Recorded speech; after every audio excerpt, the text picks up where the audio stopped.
दिल्लीत प्रफुल्ल पटेल यांच्या निवासस्थानी महत्त्वाची बैठक संपन्न। बैठकीला सुनेत्रा पवारांसह पार्थ पवारांचीही उपस्थिती। राष्ट्रवादीतल्या नाराजी नाट्यावर चर्चा झाल्याची सूत्रांची माहिती। खरातकडून अनेकांचे आधार कार्ड, पॅन कार्ड वापरून कारनामे। रुपाली चाकणकरांच्या बहिणीच्या नावानंही खातं। मालेगाव महानगरपालिकेच्या महासभेत पुन्हा राडा। SIRच्या मुद्द्यावरून इस्लाम पार्टी आणि MIM नगरसेवक भिडले। गोंधळामुळे महासभेचं कामकाज ठप्प।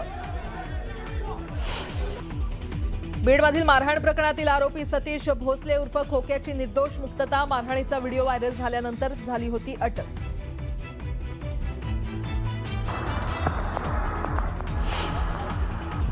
पुण्यात झाड कोसळल्यानं महिलेचा मृत्यू। शहरातील अनेक रस्ते अवकाळी पावसामुळे जलमय। कात्रजमध्ये अनेकांच्या घरात शिरलं पाणी। पश्चिम आणि उत्तर महाराष्ट्रात अवकाळी पावसाचा कहर। उन्हाळी पिकं, भाजीपाला आणि फळबागांना मोठा फटका।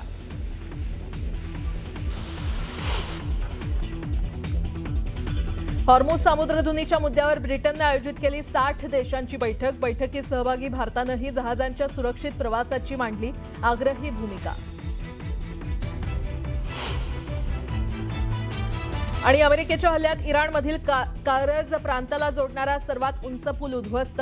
करार केला नाही तर यापेक्षाही वाईट परिणाम भोगण्यास तयार राहण्याची ट्रम्प यांची इराणला धमकी।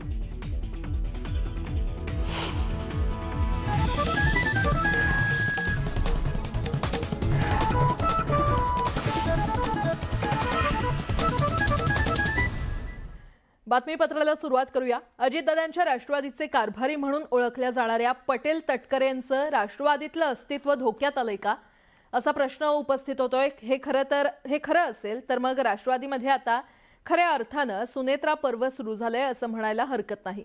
पण प्रश्न आहे की हे सॉफ्ट टेकओव्हर आहे का एका राजकीय संघर्षाची नांदी आहे? पाहूयात। दादांच्या राष्ट्रवादीत मतभेदाची ठिणगी। सुनेत्रा पवार पटेल तटकरेंवर नाराज। पटेल तटकरेंच्या पदाचा उल्लेख का टाळला?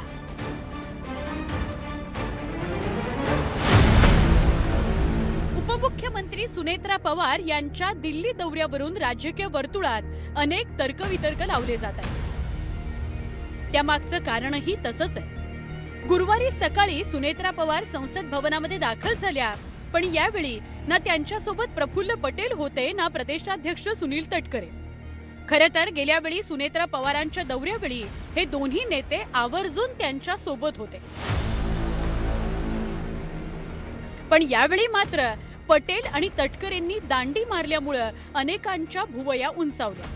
प्रफुल्ल पटेलांच्या अनुपस्थितीबाबत पत्रकारांनी सुनेत्रा पवारांना विचारलं असता तुम्हालाच माहिती असेल ते कधी येतात आणि कधी जातात, मला त्यांच्याबद्दल काहीच माहित नाही असं म्हणत त्यांनी थेट उत्तर देणं टाळलंय। तुम्हाला माहित असेल प्रफुल्ल पटेल केव्हा येतात आणि केव्हा जातात, असं सूचक वक्तव्य राज्याच्या उपमुख्यमंत्री सुनेत्रा पवार यांनी आज राजधानी दिल्लीत केलं आहे। त्यामुळे राष्ट्रवादी काँग्रेस पक्षात सर्व काही आलबेल आहे का, हा एक मोठा प्रश्न आहे। दादांच्या राष्ट्रवादी काँग्रेसमध्ये अंतर्गत धुसफूस सुरू आहे अशी चर्चा आहे। अशातच सुनेत्रा पवारांनी निवडणूक आयोगाला पाठवलेल्या पत्रावरून त्याला बळ मिळालंय। सुनेत्रा पवारांनी निवडणूक आयोगाला लिहिलेल्या पत्रात केवळ अध्यक्ष म्हणून स्वतःच्या नावाचा आणि कोषाध्यक्ष म्हणून शिवाजीराव गर्जे यांच्या नावाचा उल्लेख केलेला आहे। विशेष म्हणजे कार्याध्यक्ष प्रफुल्ल पटेल आणि प्रदेशाध्यक्ष सुनील तटकरेंच्या नावापुढे त्यांच्या पदाचा मात्र उल्लेख नाहीये। अजित पवारांच्या कार्यकाळात निवडणूक आयोगाला पाठवलेल्या पत्रात पटेल आणि तटकरेंच्या नावापुढे त्यांच्या पदाचाही उल्लेख असायचा। 28 जानेवारीला अजित पवारांचा झालेला अपघात ते सुनेत्रा पवारांनी 26 फेब्रुवारीला राष्ट्रीय अध्यक्षपदी झालेली त्यांची निवड, या कालावधी दरम्यान पक्षाकडून जो पत्रव्यवहार निवडणूक आयोगाकडे करण्यात आलाय तो ग्राह्य धरू नये असं सुनेत्रा पवारांनी 10 मार्चला पाठवलेल्या पत्रात नमूद केलंय। शेवटी राष्ट्रीय अध्यक्ष त्या आहेत, त्या सर्व आहेत आता पक्षाच्या। त्यांनी काय निर्णय घेतला त्यांच्या पक्षाचा तो त्यांचा अधिकार आहे। त्यामुळे त्या पक्षामध्ये त्याच्या घेतलेल्या निर्णयामुळे काय त्या ठिकाणी अंतर्गत त्यांच्यामध्ये काय मतभेद असतील याची मला कल्पना नाही. खरं म्हणलं तर त्यांनी घेतलेला निर्णय हा त्यांच्या संदर्भामध्ये त्यांनी घेतलेला निर्णय तो त्यांनी घेतलेला आहे, पण त्याच्याबद्दल मी बोलणं योग्य ठरणार. सुनेत्रा पवारांनी निवडणूक आयोगाला 10 मार्चला पाठवलेल्या पत्राला किनार आहे ती प्रफुल्ल पटेल आणि सुनील तटकरेंनी 16 फेब्रुवारीला निवडणूक आयोगाला पाठवलेल्या पत्राची. या पत्रात पक्षाच्या घटनेत बदल करून पक्षाचे सगळे अधिकार प्रफुल्ल पटेलांना देण्यात आल्याचं म्हटल्याचं बोललं गेलंय. या पत्रावरून राष्ट्रवादी काँग्रेसमध्ये मतभेद असल्याचं बोललं जात आहे. प्रफुल्ल पटेल, सुनील तटकरे हे अजितदादांचे सहकारी.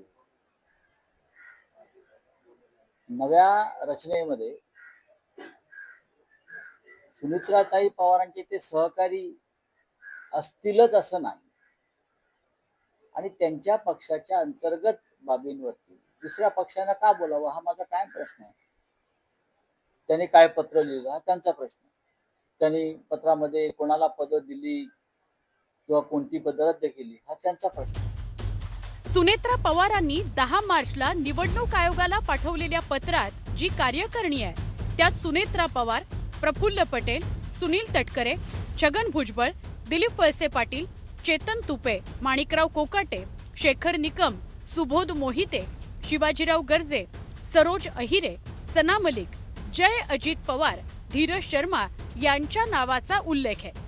राष्ट्रवादी काँग्रेसच्या या कार्यकारिणीत जुन्याऐवजी तरुण चेहऱ्यांचा समावेश आहे. राष्ट्रवादी पक्षाची राष्ट्रीय कार्यकारिणी सुरुवातीला केवळ 7 सदस्यांची राहणार होती, परंतु नंतर ती संख्या वाढवून 13ची करण्यात आली. या वाढलेल्या सदस्यांवरही सुनेत्रा पवार यांचं वर्चस्व दिसून येतं, तर तटकरे आणि प्रफुल्ल पटेल यांच्या समर्थकांना मात्र कात्रजचा घाट दाखवण्यात आलाय. निवडणूक आयोगाला देण्यात आलेल्या या पत्रावरून राष्ट्रवादी काँग्रेसमध्ये अंतर्गत मतभेदाची चर्चा सुरू झाली आहे. आता ही मतभेदांची दरी रुंदावणार का याची चर्चा राजकीय वर्तुळात सुरू झाली आहे. Bureau report, news 18 Marathi. महाराष्ट्राच्या राजकारणात पुन्हा एक नवा ट्विस्ट येणार का? आता तुम्ही म्हणाल अजून काय राहिलंय? संजय राऊतांनी भविष्यवाणी केली आहे की शिवसेना आणि राष्ट्रवादीतले काही आमदार भाजपवासी होऊ शकतात आणि त्यामुळे राजकीय वर्तुळात चर्चांना उधाण आलंय. पाहूयात. शिंदे गटाचेही तितकेच आमदार हे भाजपात विलीन होते. दोन्ही पक्षांचे तेवढे 25-30 आमदार हे भाजपात विलीन होण्याच्या मानसिकतेमध्ये आहेत. आपल्या संजय राऊतांनी आपले खासदार सांभाळावेत, तेच बरेचसे चाललेले आहेत अशा बातम्या आम्ही ऐकलेल्या आहेत. उभाटा गट काँग्रेसमध्ये विलीन होणार आहे आणि त्याची सुपारी संजय राऊत यांनी घेतलेली आहे.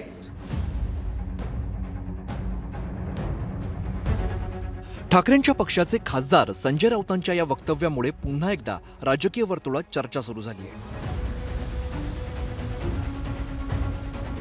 संजय राऊतांनी ही भविष्यवाणी केली आहे ती शिंदेची शिवसेना आणि राष्ट्रवादी काँग्रेसबाबत.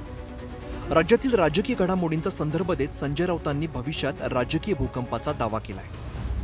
मी एक तुम्हाला खात्रीनं सांगेन की भविष्यामध्ये हा पक्ष 25 ते 30 आमदारांसह भाजपामध्ये विलीन होईल. त्याचं नेतृत्व कोणाकडे असेल ते मी आत्ता सांगत नाही तुम्हाला. आणि त्याचबरोबर शिंदे गटाचेही तितकेच आमदार हे भाजपात विलीन होते. दोन्ही पक्षांचे तेवढे 25-30 आमदार हे भाजपात विलीन होण्याच्या मानसिकतेमध्ये आहेत. फक्त त्यांना काही काळ